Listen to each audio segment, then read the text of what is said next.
Here else is what I found out. You will find people in life that for whatever reason just don't like you very much. And I know what you're thinking. Who wouldn't love this?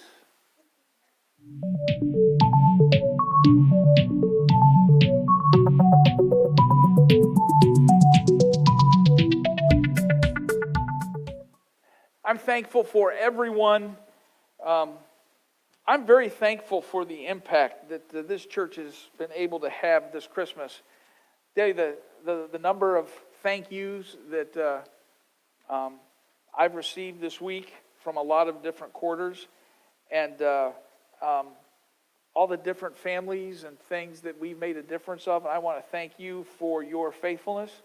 I'm just going through there's been about 3 or 4 families that have been blessed with Christmas through this church. We have a couple dozen kids with Angel Tree that's been blessed through this Christmas. And at last count, about, I'm counting in my head, 8 small church parsonage families that have been helped by this church in ways that will continue to echo down, not only through the years, but through the decades. So I want to thank you for that. I think now it's for that purpose alone. You guys gave $2,800, which is amazing. And I just want to stop and thank you. And I hope you had a wonderful Christmas.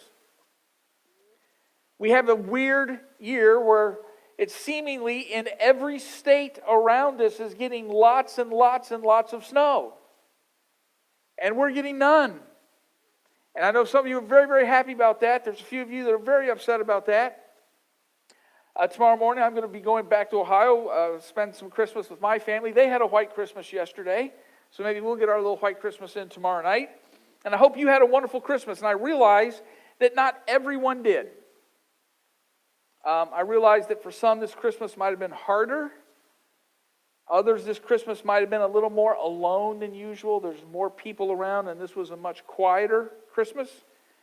And if that's you, I'm sorry, but I want you to know you're loved.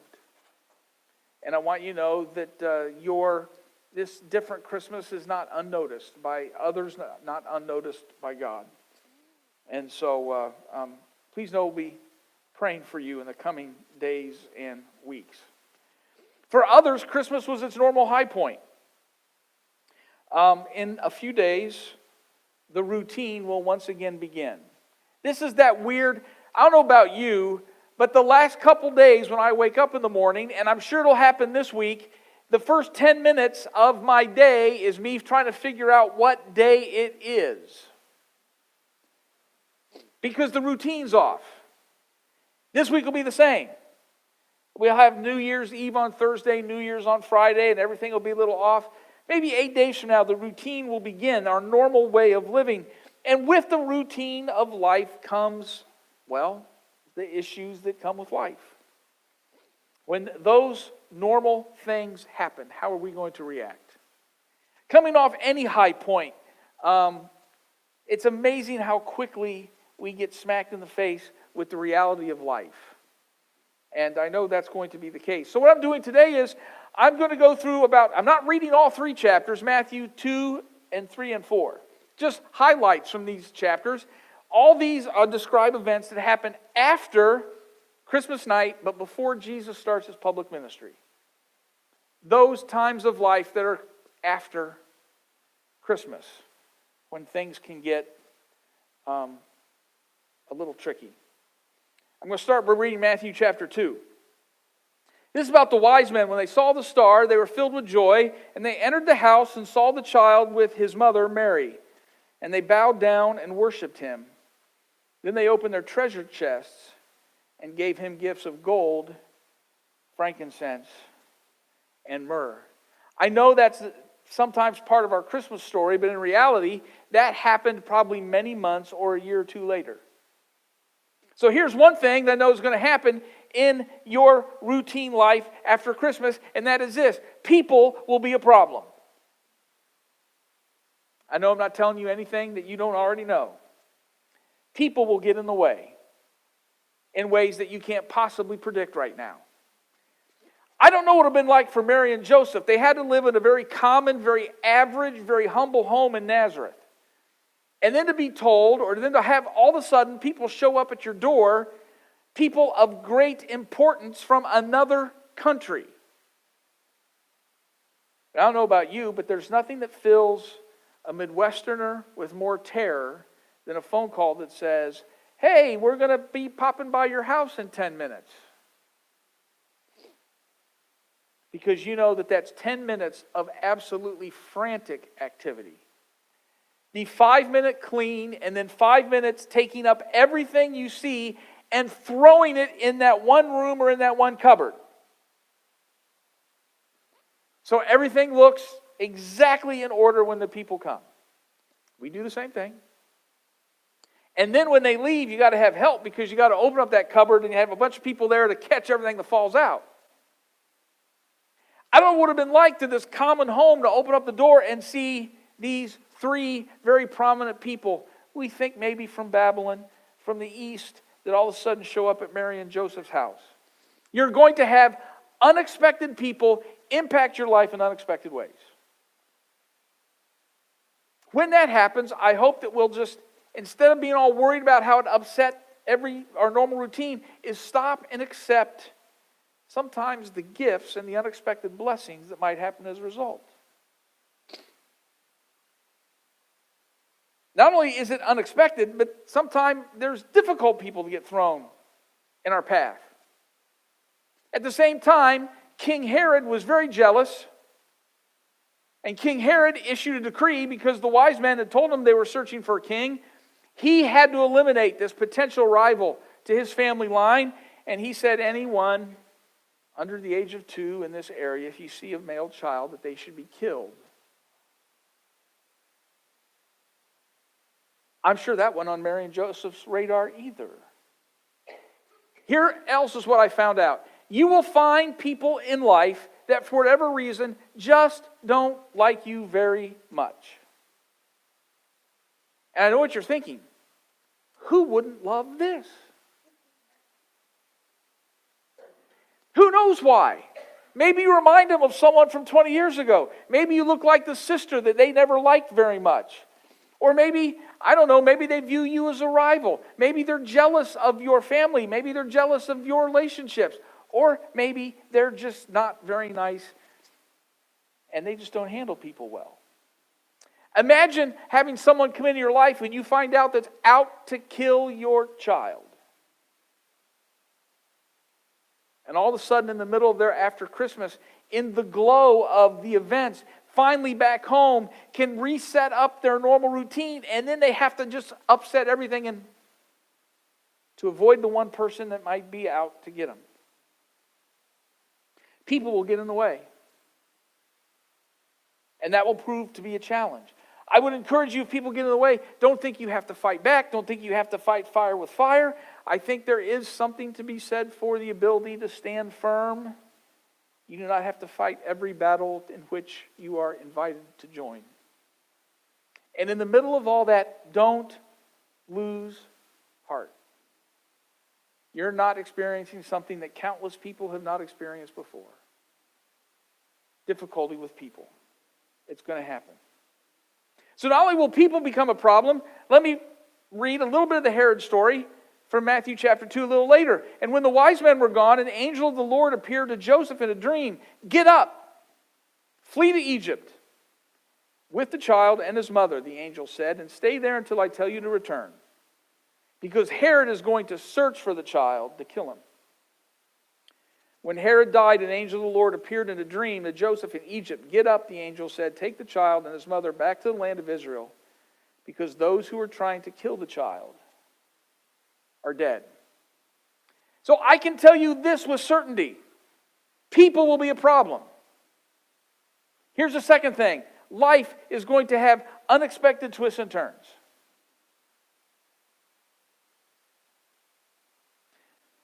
Imagine if a year ago on this Sunday, if I had stood up in front of all of you and said, let me tell you about 2020. All of you for at least the last 9 months, are going to largely work from home. And it's going to be a law that every time you go out in public or restaurant, that you wear one of these things over your face. You'd have called some board members and said, we need to have a board meeting. Pastor's office medication. We had no idea the twists and turns that life is going to take. And boy, they have this year in a lot of ways. Look at Mary and Joseph. Right after Christmas, they were notified, hey, listen, you got to go to Egypt. That wasn't on anybody's radar screen. There's going to be some of you in life that are going to face something you just totally don't expect. I like to think all of you, your life's going to go exactly as planned, but some of you are going to face something in August or October or June that you don't see coming. You ever had your life take a sudden twist and turn like that? I know you think that's a funny sign, but our kids went to college in Kentucky and we've driven through northern Arkansas, and I guarantee you that sign should be in a couple of those roads there. Here's the good news about when you find yourself in your own Egypt, and we've all been there. Some of life is going to take you in places you don't expect. And as this story demonstrates, those places and those times are temporary. They were in Egypt right up until the time that they weren't. I look back at my own life and the places that I ended up that I never thought I'd be. There was that summer where I was back and I had moved back here from Texas and I was doing grad school and I thought I have to earn as much money as possible. And there was that year, it was 1995, and next time, look at all the heat records that were set in 1995. That was the summer I worked outside. I went from 3 meals a day to 4 meals a day and still lost 20 pounds. You know what? Maybe I need to do that this summer again. I didn't think I'd be doing that. There were times, there was a place in life where I stopped and said, wait a minute, somewhere along the way, I've taken the wrong turn. This was not the road that I thought I'd be on. Somewhere I made a mistake. And then I'd go back. Boy, I'd still make that decision the same. I'd still make that decision the same. But this is not where I thought I'd be. And it was frustrating to me.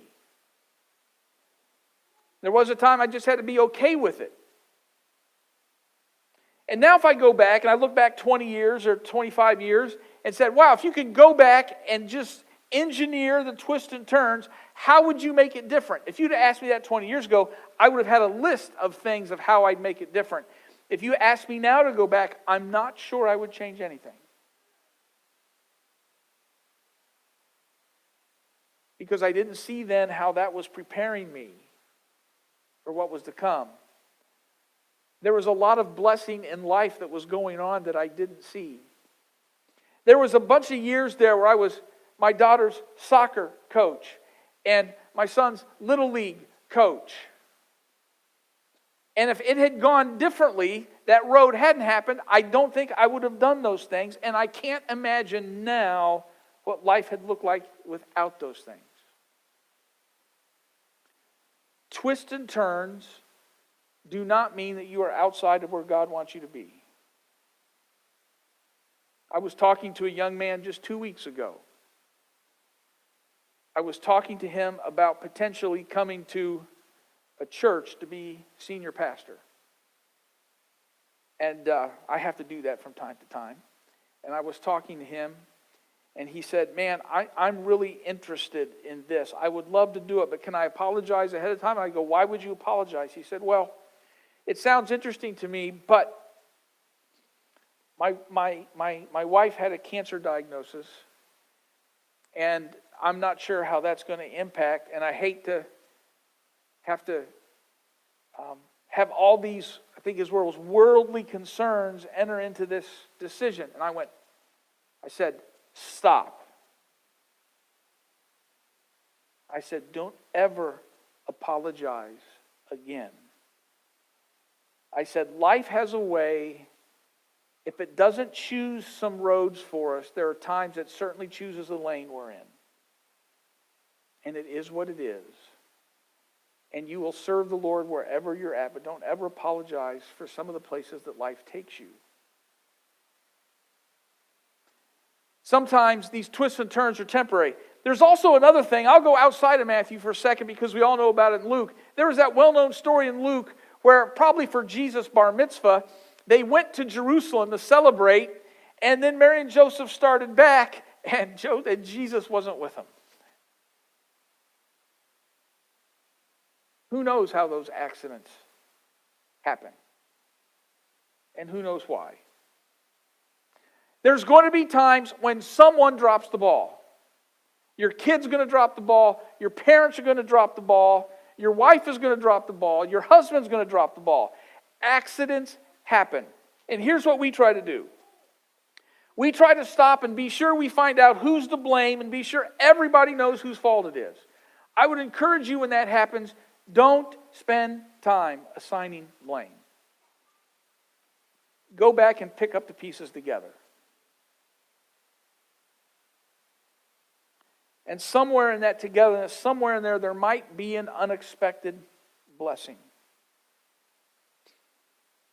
I told the story before. One of my favorite books, it was out about 30 years ago. Some of you are familiar. There's a radio show called A Prairie Home Companion with Garrison Keillor.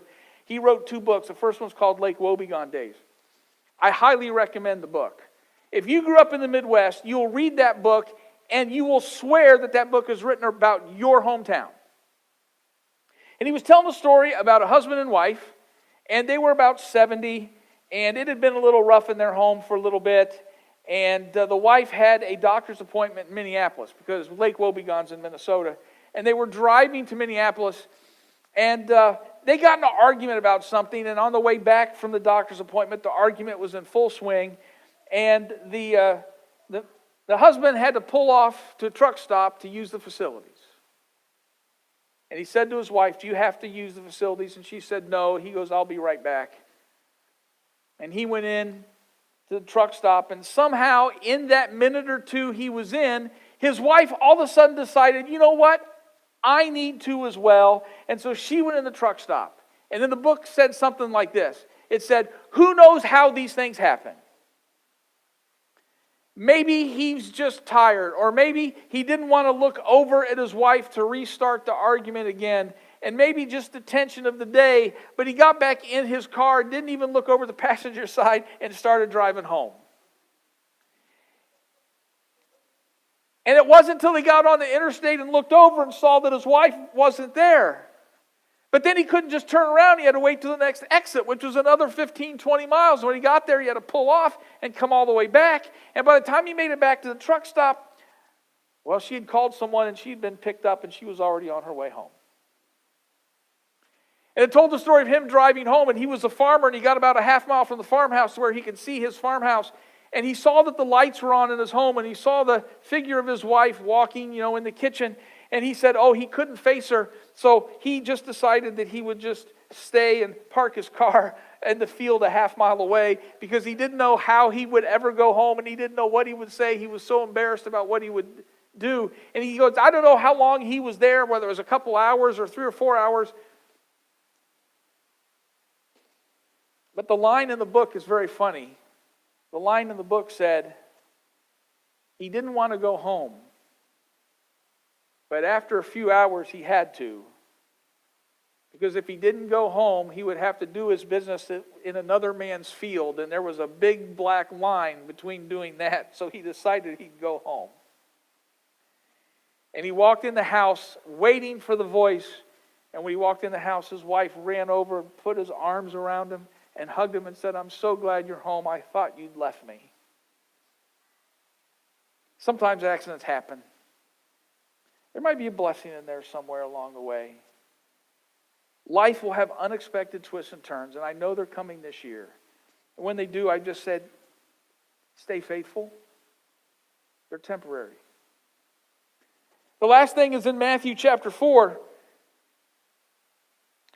Jesus is a little older. He's a young man. It says, during that time, the devil came and said to Jesus, if you are the Son of God, tell these stones to become loaves of bread. But Jesus told him, no. The scriptures say people do not live by bread alone, but by every word that comes from the mouth of God. Then the devil took him to the holy city, Jerusalem, to the highest point of the temple, and said, if you are the Son of God, jump off.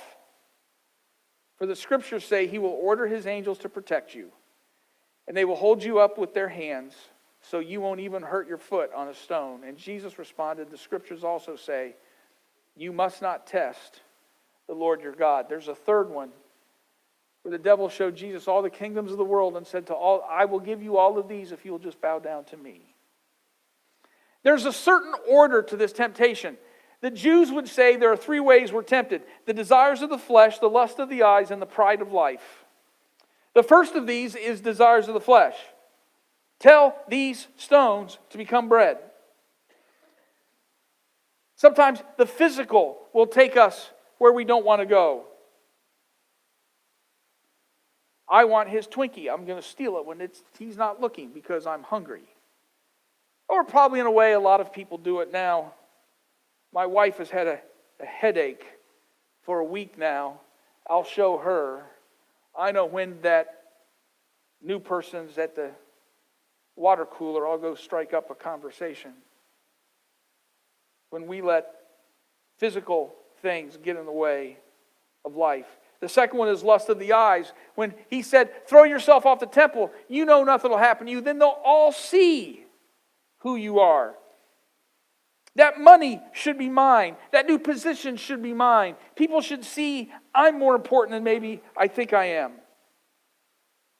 I deserve more. Notice how almost every advertising campaign plays on that urge. Get the car you deserve. Take the vacation you deserve. Live in the home you deserve.